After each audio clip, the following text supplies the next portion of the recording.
I'm Shirley Orlando, and here with tips and techniques for ukulele. Today I'm going to talk a little bit about chord bumps. What chord bumps are basically is little slides upward of a half a step or 1 fret, or slide backward on the ukulele.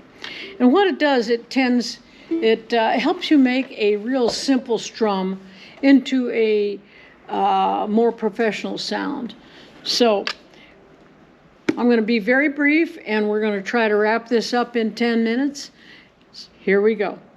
Now, the downward bumps, what I call bumps, say for instance you're on a chord C. The bump would be down here. You slide down to the 1st fret. It's some form of a G flat.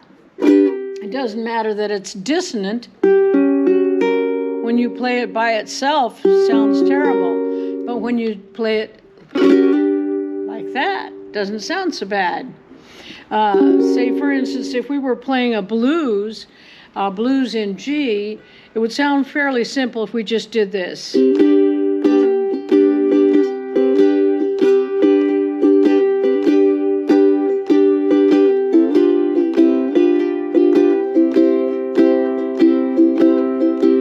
Bad, but we could blues it up a bit by just doing that 1st fret bump. You take the G, bring it down to the 1st fret, and here we go.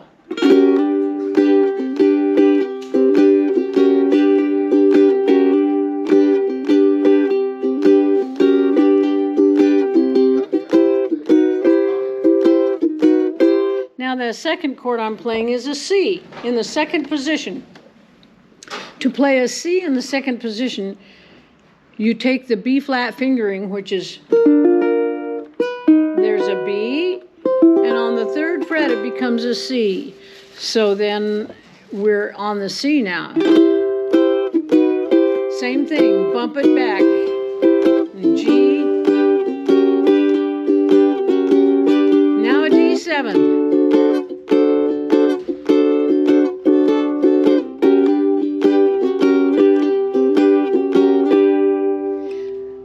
You can see how that makes it a lot more interesting when you're just bumping back and forth. Now you can also do an upward bump. By the way, you can do this with almost any chord. Say for instance you're playing an A. All you got to do with an A is just lift your 1st finger. You get the da-da sound.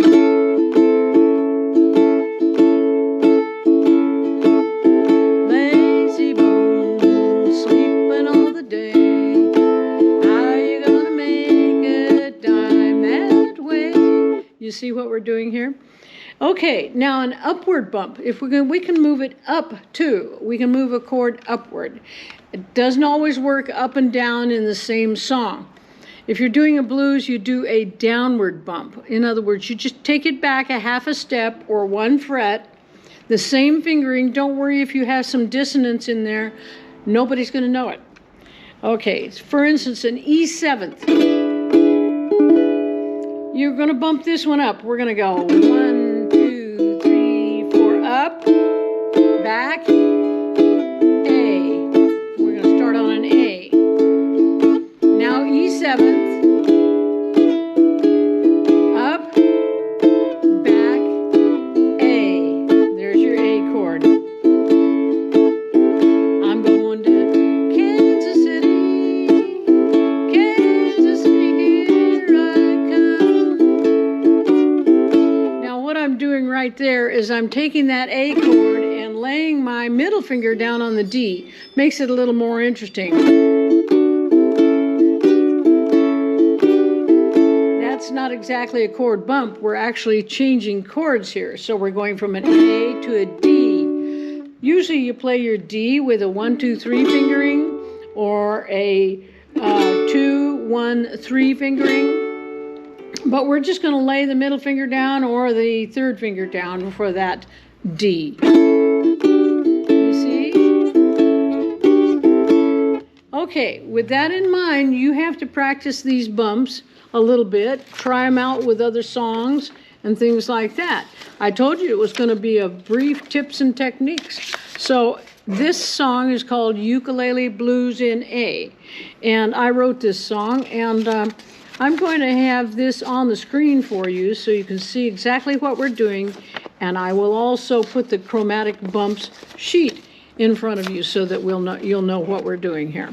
Now, this is a little ditty that I wrote a while back,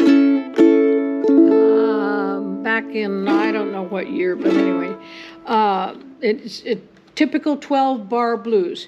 12-bar blues only means it has a same pattern, a 1, a 4, and a 5 chord. You may not understand what that means, but here we go. I've had the blues, blues, blues all day. I've had those doggone blues all day. Can't seem to shake off this feeling. It seems they're here to stay. I'm gonna grab my ukulele and strum those blues away. There's nothing but clouds, clouds, clouds in the sky. The sun is gone and said goodbye. When I could use a little sunshine, there's nothing but gloom in the sky. I'm gonna strum that ukulele before I start to cry. You see what I did there? I took that E seventh up half a fret, one fret, strum my ukulele before I start to cry.